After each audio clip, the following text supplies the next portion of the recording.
رمضان المبارک کا مہینہ بڑی برکتوں والا رحمتوں والا مہینہ ہے اور اس کے بڑے فضائل ہیں.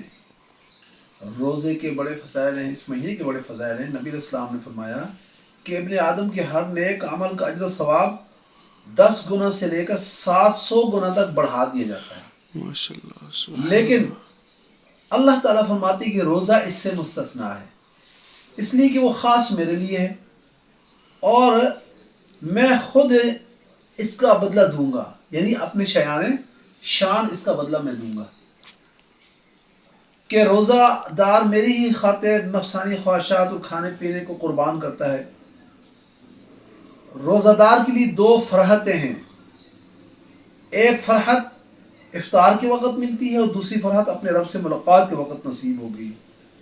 اور روزہ دار کے منہ کی بو جو روزہ دار انسان جب روزہ رکھتا ہے تو سارا دن معدہ خالی رہتا ہے، اس کی وجہ سے ایک منہ میں اسمیل سی پیدا ہو جاتی ہے، بدبو پیدا ہو جاتی ہے، تو وہ اللہ تبارک و تعالیٰ کے نزدیک مشک کی خوشبو سے بھی زیادہ پسندیدہ ہے اور پاکیزہ ہے. نبی علیہ السلام نے فرمایا کہ جس شخص نے حالت ایمان میں ثواب کی نیت سے رمضان کا روزہ رکھا اس کے پچھلے تمام گناہ معاف کر دیے جاتے ہیں. مسند احمد کی روایت میں یہ بھی ہے کہ اگلے گناہ بھی معاف کر دیے جائیں گے. یعنی جو اوپر والی حدیث تھی وہ بخاری شریف کی ہے اور مسند احمد میں یہ بھی ہے کہ پچھلے گناہ بھی معاف کر دیے جائیں گے. ماہ رمضان شروع ہوتے ہی جنت کے دروازے کھول دیے جاتے ہیں اور جہنم کے دروازے بند کر دیے جاتے ہیں اور شیاطین جکڑ دیے جاتے ہیں. یہ بخاری مسلم کی روایت ہے. اس طرح فرمایا کہ جنت میں ایک دروازہ ہے جسے باب الریان کہا جاتا ہے. روزہ داروں کو اس طرف بلایا جائے گا کہ اس دروازے سے جنت میں داخل ہوں. چنانچہ تمام روزہ دار اس سے داخل ہوں گے اور جو اس سے داخل ہو گیا اس سے پھر کبھی پیاس نہیں لگے گی. یہ بھی بخاری اور مسلم کی روایت ہے. تو معلوم ہو کہ روزہ رمضان مبارک کا مہینہ اور روزہ یہ بڑی ہی فضیلت والی چیزیں ہیں. اب اگر پھر بھی کوئی اس کی قدر نہ کرے، روزہ نہ رکھے یا روزہ رکھ کے توڑ دے تو پھر اس کی اپنی بدبختی ہے. جو شخص قصداً بلا کسی شرعی عذر کے ایک دن بھی رمضان کا روزہ افطار کر دے، غیر رمضان میں چاہے عمر بھر روزے رکھے، اس کا بدل نہیں ہو سکتے. یہ ترمذی کی، ابو داؤد اور احمد اور ابن ماجہ کی روایت ہے. اب یہ فضائل کیسے حاصل ہوں گے؟ روزے کے جتنے فضائل ہیں اس کے لیے شرط یہ ہے کہ روزہ ہر قسم کے منکرات اور معاصی اور بدعات اور اجتناب سے اجتناب کے ساتھ رکھا جائے. زبان، کان، ہاتھ، پاؤں، آنکھ، ناک، دل و دماغ اطاعت سے معمور اور گناہوں سے مجتنب ہو، گناہوں سے بچنے والا ہو. کسب معاش، معاملات، معاشرت، غرض حقوق اللہ اور حقوق العباد کے ہر شعبے میں اللہ تعالی اور رسول اللہ صلی اللہ علیہ وسلم کی نافرمانی سے بچنے بچانے کی کوشش ہو.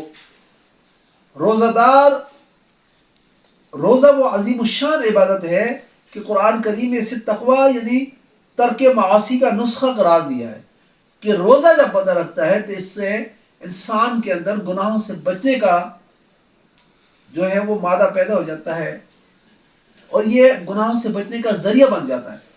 لیکن اس کے باوجود ہم یہ دیکھتے ہیں کہ ہم روزہ رکھتے ہیں، ہماری 40 50 سال عمر ہو جاتی ہے، 60 سال عمر ہو جاتی ہے، روزہ رکھتے ہیں لیکن ہمارے اندر تقوی پیدا نہیں ہوتا.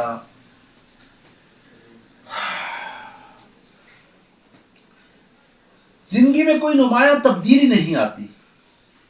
روزہ رکھ رہے ہیں لیکن نمایاں تبدیلی نہیں آتی. تو وہ اس کی وجہ یہی ہے کہ ہم صرف روزہ رکھتے ہیں، یعنی بھوکے پیاسے تو رہتے ہیں لیکن جو روزے کے مقاصد ہیں ان کو حاصل کرنے کی کوشش نہیں کرتے،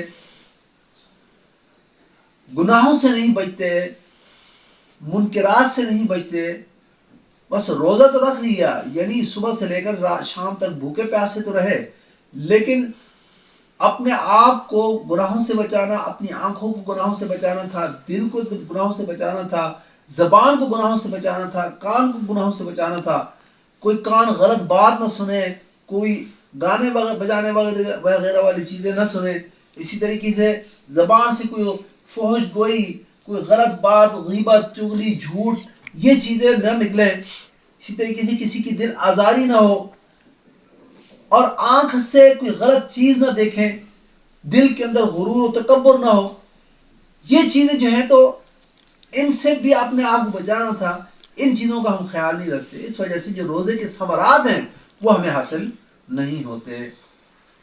تو اس سے معلوم ہوا کہ صرف روزہ رکھنا، بھوکا پیاسا رہنا مقصد نہیں ہے۔ ایک حدیث مبارکہ ہے جس کا مفہوم یہ ہے، اللہ تعالیٰ کبھی بیشی معاف فرمائے، کہ جو شخص روزہ رکھ کر بھی جھوٹے کردار و گفتار سے باز نہ آیا تو اللہ تعالیٰ کو اس سے بھوکا پیاسا رہنے سے کوئی غرض نہیں ہے۔ اس طرح بہت سے روزہ دار ایسے ہیں جن کے روزہ کا ثمرہ بھوکا رہنے کے سوا اور کچھ نہیں ہے، اور بہت سے شب بیدار ایسے ہیں جن کے لیے شب بیداری کا بدلہ سوائے جاگنے کے اور کچھ نہیں ہے۔ مطلب یہ ہے کہ روزہ جو ہے وہ صرف روزہ رکھنا نہیں ہے، بلکہ بھوکا پیاسا صرف رہنا نہیں ہے، بلکہ جو روزے کے مقاصد ہیں کہ ہمارے سے اللہ تبارک و تعالیٰ کی کوئی نافرمانی نہ ہو، حقوق اللہ ہم پورے ادا کریں، حقوق العباد ہم پورے ادا کریں، اور اپنے آپ کو ہر قسم کے معاصی سے بچا کر رکھیں، یہ اس کا بھی اہتمام کرنا۔ اللہ تعالیٰ ہمیں عمل کی توفیق نصیب فرمائے۔